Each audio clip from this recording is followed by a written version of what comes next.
Now, I've been practicing very seriously since 1995 now, in a very focused way, a couple of years in Asia, a couple of years in California. My life revolves around the Buddhist path since 95. Margot Sangster works as a counselor and social worker near Vancouver, British Columbia. She also teaches Metta meditation at a weekly sitting group. To deepen her own Metta practice, Margot attends retreats at Spirit Rock. And that's what gives me the strength to do the work I do now, and to function in a world that is so troubled in so many ways.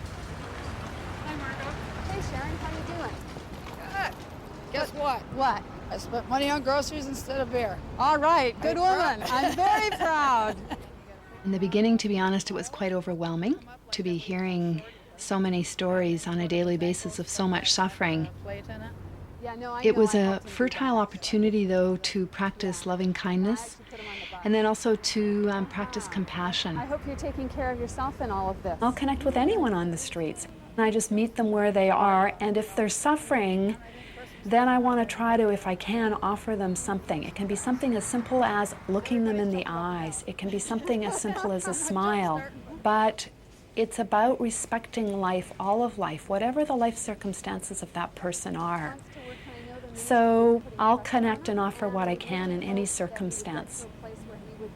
And it's hard work. I don't want to minimize that. It isn't easy. Actually, it takes a huge amount of courage to open to suffering. A huge amount of courage, and I always say it's not a path for the faint-hearted. I got something for you. Hang on. Oh, what a sweetheart you are. Oh, Merry Christmas. thank you very much. But I stole it from the farewell office. Oh, that's very sweet. If you open to the suffering of the world, then you also get the joy of the world. And if you don't open to the suffering of the world, you aren't getting all of the joy that's available to you. It's a package deal. We don't get to choose just the joy and exclude the suffering.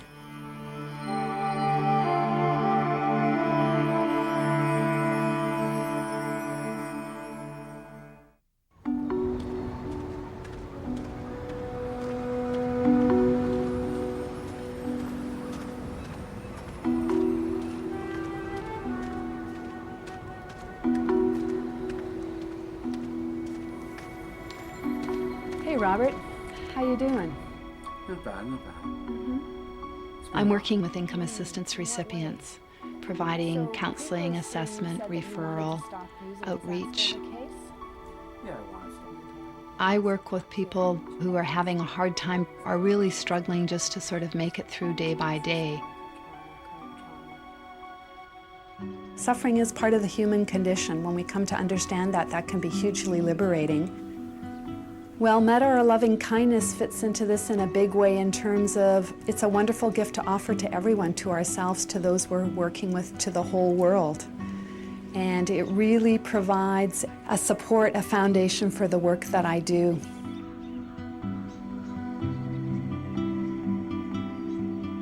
When we wish ourselves well in Metta practice, we build confidence in our own capacity and worth as human beings.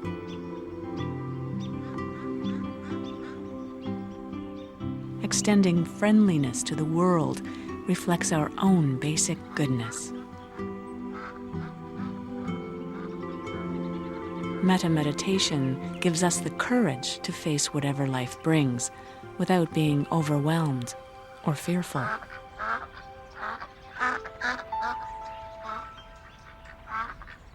Metta meditation, it's about setting an intention to wish well, and then letting unfold what unfolds.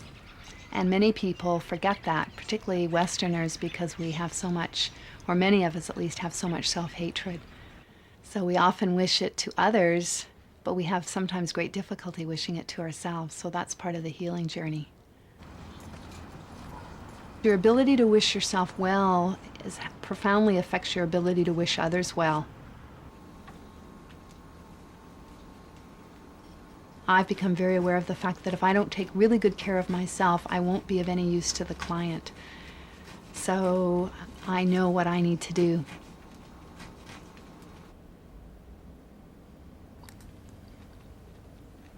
So trying to meditate daily, trying to meditate before I go into work, and also practicing with teachers as much as possible.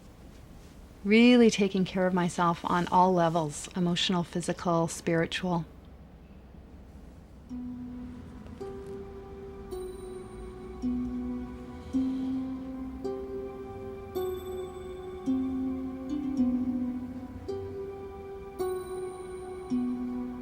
Sending ourselves loving kindness, that intention to wish well. The Buddha said that we could search the whole world over and find no one more deserving of loving kindness than ourselves. And as we wish to be well, so too do all other beings everywhere, without exception. So we radiate loving kindness out to all beings everywhere, those that are seen and unseen, known and unknown, to the north and to the south, to the west and to the east, above and below, whether young or old, male or female, of color or white, of all sexual orientations, of all religious backgrounds. Sending loving kindness out to all beings everywhere without exception. Opening our hearts to receive loving kindness. Opening our hearts to send loving kindness.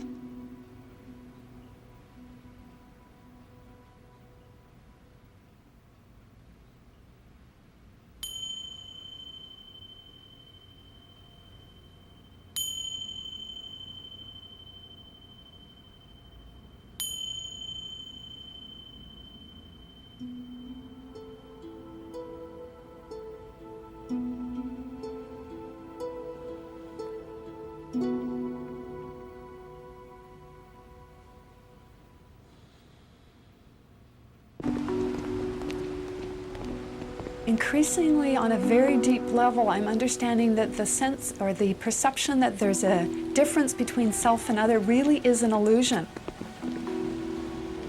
We take ourselves to be separate than others, and we see others as others, and we create some sort of barrier, some sort of boundary between the two. Hey there.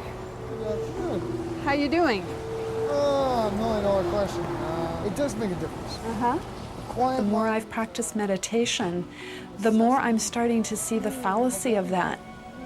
The more I'm starting to see that there is no differentiation between self and other. So whether a person is homeless or whether the person is a Fifth Avenue executive, it doesn't really matter. Really, we are more interconnected than we understand. The more you give, the more that comes back to you, and it really is a cycle. It really is an interconnected cycle. Be well. When you're in that open heart space, you're really resting in the divine. And that's a gift. And for those who touch that place, obviously it's a very beautiful place to rest. And you're touching the sacred.